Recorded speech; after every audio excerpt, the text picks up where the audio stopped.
नमस्कार दोस्तों, स्वागत है आप सभी का मेरे चैनल कहानियाँ अनेक रंगों की पर। आज की कहानी का नाम है प्रतिष्ठा और लेखिका है मालती जोशी जी। कहानी पसंद आए दोस्तों तो कहानी को एक लाइक और चैनल को सब्सक्राइब करके अवश्य जाएं। साड़ियों का ढेर जैसे जैसे ऊंचा होता जा रहा था, कमरों का दिल बैठा जा रहा था। उन कीमती साड़ियों की चकाचौंध से उसकी आंखें पथरा गई थी और भैया थे कि उन्हें एक भी साड़ी पसंद नहीं आ रही थी। अम्मा के दिए हुए 200 रुपये उसकी मुट्ठी में पसेज रहे थे, पर उन्हें भैया को सौंपने का उसका साहस नहीं हो रहा था। भैया के उस ओर बैठी भाभी भी शायद इसी संकोच में डूबी हुई थी, इसीलिए अपनी पसंद नापसंद का इजहार करने से कतरा रही थी। अम्मा ने रुपये उन्हीं के सामने तो दिए थे। जब वे लोग चलने लगे तो अम्मा ने एक और लेकर उसे हौले से समझा दिया था, पैसे बच जाएं तो एक धोती तू अपनी भी ले लेना, पर पहले से बोलना नहीं। कम्मो ने सोच लिया था कि पैसे बचे रहे तो वे अम्मा के लिए भी एक अच्छी सी साड़ी ले देगी। पता नहीं कब से वे ही पुरानी चली आ रही है। भैया की शादी पर 4-6 साधारण से जुड़ गई थी बस। समधियाने से आई हुई कामदार साड़ियां तो अम्मा ने चाची को भी पकड़ा दी थी। अब मुझ पे क्या ऐसी धोती अच्छी लगे, अम्मा कहती रही। पर सच तो यह था कि वे चाची को कुछ अच्छा सा देना चाहती थी। भैया की शादी की सारी टीम टाम उन्होंने ही की थी। वही बारात चढ़ी थी, उसी बंगले में डोला उतरा था, फिर बदले में कुछ तो करना ही था। घर से चली थी तो लगा था अम्मा ने उसके हाथ में खजाना रख दिया है, यहाँ आकर अपनी हैसियत पता चलती है। उसे तो मालूम भी न था कि दुनिया में इतनी महंगी साड़ियां बिकती हैं। अपनी याददाश्त में उसने सबसे महंगी साड़ी भैया की शादी के लिए खरीदी थी, 90 रुपये में। एट होम के दिन पहनी भी थी, पर ऐन वक्त पर चाची ने घुड़क दिया, ये जापानी जॉर्जेट कहाँ से उठा लाई बिन्नू, आजकल कोई पहनता भी है। और फिर उन्होंने अपनी ही एक भारी चंदेरी निकाल कर दी थी। पूरी शादी भर चाची अम्मा को, दीदी को, कम्मों को साड़ियां पहनाती रही और नौकर चाकरों के बीच फुसफुसाती भी रही, दुल्हन का चढ़ावा तो बाद में जाएगा, पहले तो इन्हीं लोगों का नेक करना पड़ता है। उस अपमान की याद से उसे झुरझुरी सी हो आई। आंखें खोलकर देखा, भैया उसी तरह देख परख रहे थे। भाभी चुपचाप सिर झुकाए हाँ हूं कर रही थी। अचानक उसे एक काल्पनिक सहेली की याद हो आई। भैया आप लोग देखिए, मैं जरा सुकेश से मिलाऊं, टेस्ट का पूछ लूंगी, कल कॉलेज नहीं गई थी ना। और रुमाल में बंधे मुड़े तुड़े नोट भैया को पकड़ाकर वह बाहर चली आई। बाहर आते ही लगा एक बोझ सा सिर से उतर गया। वह कुछ देर तक पड़ोस की दुकान पर रेशम की लच्छियों का मोल भाव करती रही, साड़ियों के फॉल्स देखती रही। 15-20 मिनट बाद दुकान में लौटी तो साड़ी पैक की जा चुकी थी। भैया ने 10 रुपये और बिल उसे थमा दिया। 178 की साड़ी, 12 का ब्लाउज पीस। बिल देखा, उसे खुद ही झेप हो आई। उसे इस तरह फौरन बिल नहीं देखना चाहिए था। भाभी ने क्या सोचा होगा, लेकिन भैया को भी इस तरह बिल और बचे हुए पैसे लौटाने की क्या जरूरत थी। अब भाभी ने पूछा, अब क्या, घर चलो? भैया ने रूखी आवाज में जवाब दिया। तब कम्मों को ध्यान आया कि उनका चेहरा तमतमाया हुआ है। इस तरह अचानक मूड उखड़ने के कारण उसकी समझ में नहीं आया। पहले तय हुआ था कि लौटते समय कॉफी हाउस चलेंगे, इसीलिए शायद भाभी ने पूछा भी था। वैसे एकाएक प्रोग्राम बदल जाने का कम्मों को दुख नहीं हुआ। भैया के साथ कॉफी हाउस जाते उसे डर भी लग रहा था। एक आध बार सहेलियों के साथ जरूर गई थी वहां, पर तब तो मन पर कोई टेंशन ही ना रहता था।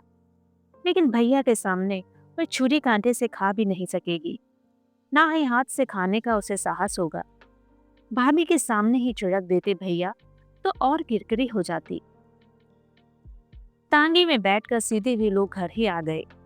भाभी को ये तांगे बहुत भा गए हैं, बस जब भी बाहर जाएंगी इन्हीं पर। तांगे से उतरकर कम्मो तो सीधी घर में आ गई। भैया भाभी सामने शर्मा जी के यहाँ अपने डेरे में चले गए। जब भी कम्मो उन्हें वहां जाते देखती, मन इतना भारी हो जाता है। भाभी के आने का आनंद ही आधा रह जाता है। जब पहली बार उसे मालूम हुआ था कि इन लोगों के लिए शर्मा जी के गेस्ट रूम बुक किए जा रहे हैं, तो उसे बहुत बुरा लगा था। उसने अम्मा से कहा भी था, ये क्या करने लग जाती हो अम्मा तुम? पता है भैया कितने नाराज होंगे? कुछ नाराज नहीं होगा, उसी ने लिखा है, अम्मा ने धीरे से कहा तो वह सन्न रह गई। भैया की शादी चाचा जी के इलाहाबाद वाले बंगले में हुई थी। वहां ना तो वह बंगला अपना था, न भाभी। यहाँ अपने घर में भाभी को निकट से देखने का, पहचानने का, प्यार जताने का सपना था उसका, पर वह भी झन्न से टूट गया। जब वहीं रहना था तो शर्मा जी को क्यों नहीं लिख दिया? वही इंतजाम कर देते। उसने भुनभुनाते हुए कहा। अम्मा कुछ नहीं बोली, हंसकर रह गई थी। इस व्यवस्था से वे खुश थी या नाराज, पता ही नहीं चला। बड़ी जल्दी आ गई तुम लोग, अम्मा ने आते ही टोक दिया। दरअसल वे जो पूछना चाहती थी वह कम्मो ताड़ गई थी। उत्तर देने से बचने के लिए चुपचाप कपड़े बदलने चली गई। बाहर निकलकर देखा, पीछे वाले दालान में नई साड़ी का पैकेट लिए अम्मा खड़ी है और सामने तनी हुई मुद्रा में भैया खड़े हैं। उसे पसंद नहीं आई क्या? साड़ी की मुलायम सतह पर हाथ फेरते हुए अम्मा ने सहमे स्वर में पूछा। पसंद आने का सवाल कहाँ उठता है? मैं तो यह कह रहा हूँ कि तुम्हें रुपये देने की क्या जरूरत थी, और वह भी उसके सामने। मुझसे कह भर देती। लेकिन बेटा, ये हम अपनी तरफ से दे रहे हैं, तू तो उसे जिंदगी में पहनाएगा उड़ाएगा। हाँ हाँ, आपकी तरफ से देना था, इसीलिए तो कह रहा हूँ। पहली बार घर पर आई है, उसके पीहर वालों ने सोचा होगा कुछ चीज बनवा कर देंगी। वह ना सही, पर कम से कम साड़ी तो ढंग की देनी थी। 200 रुपये देकर भेज दिया। जानती हो, उसके घर में पहनने की साड़ियां 150 से कम की नहीं है। भैया की आवाज क्रमशः ऊंची होती जा रही थी और उसी अनुपात में अम्मा का चेहरा काला पड़ता जा रहा था। कम्मो का मन हुआ कि भैया को झिझोड़ कर पूछे, रुपये तुम्हारे लिए रुपल्ली में कब से बदल गई? कम्मो बेटा, हमारा सामान लगा देना। गुसलखाने से निकलते हुए बाबूजी ने आवाज दी। जी बाबूजी, कम्मो ने कहा और अम्मा जी की तरफ देखने लगी। सोमवार है ना आज? अम्मा ने अस्फुट स्वर में कहा तो वह समझ गई। उसने खोटी से झोला निकाला जिसमें बाबूजी की रेशमी धोती, गरम शॉल तहाकर रखी। फिर रेशमी आवरण में लिपटी पोथियों के ढेर में से 16 सोमवार व्रत कथा निकाली। ये कहाँ की तैयारी हो रही है? भैया ने गुर्राकर पूछा। गर्ग साहब के यहाँ। ताई जी 16 सोमवार कर रही है। अम्मा, आज तो उद्यापन होगा ना? हाँ, अम्मा ने संक्षिप्त सा उत्तर दिया। दोनों हाथों में सिर थाम लिया भैया ने। आप लोगों ने क्या मेरी बेइज्जती कराने की ठान ली है? वे बिलक कर बोले। क्यों, अब क्या हो गया? अम्मा ने घबराकर पूछा। क्या आज वहां जाना इतना जरूरी है? जरूरी तो है ही बेटा, 16 सोमवार यही जाते रहे हैं, उद्यापन तो इन्हें ही करवाना होगा। सो तो करवाना ही होगा, नहीं तो मेरी नाक कैसे कटेगी? भैया ने ऊंचे स्वर में कहा। अम्मा को भी तैश आ गया। इसमें नाक कटने की कौन सी बात है? पूजा ही तो करवा रहे हैं, कोई चोरी चकारी तो नहीं कर रहे हैं। नहीं नहीं, बहुत अच्छा काम कर रहे हैं।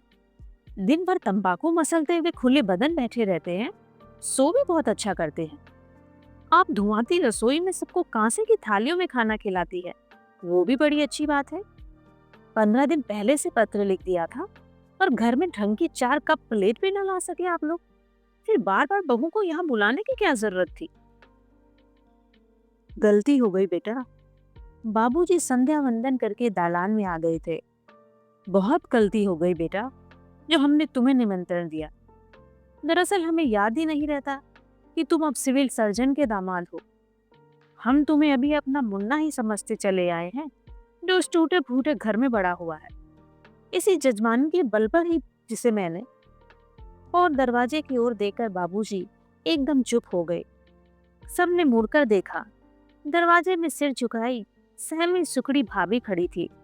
सबको यूं एकाएक अपनी ओर घूरते देखकर और भी सकुचा गई। कम्मो के पास आकर धीरे से बोली, दीदी, बाहर कोई आए हैं, बाबूजी को पूछ रहे हैं। कम्मो दौड़कर बाहर देख आई और बताया कि महेश भाई आए हैं। बाबूजी को लिवा ले जाने के लिए। अम्मा ने कातर दृष्टि से भैया की ओर देखा। आपकी मर्जी में आए सो कीजिए, भैया ने कहा और तीर की तरह बाहर निकल गए। कम्मो महेश से कह दे त्रिपाठी जी को बुला ले, हमारा जाना नहीं हो सकेगा, साहब बहादुर का ऑर्डर नहीं है। और बाबूजी आंगन में जाकर खटोले पर लेट गए। देर होती देख महेश भाई दनदनाते अंदर चले आए।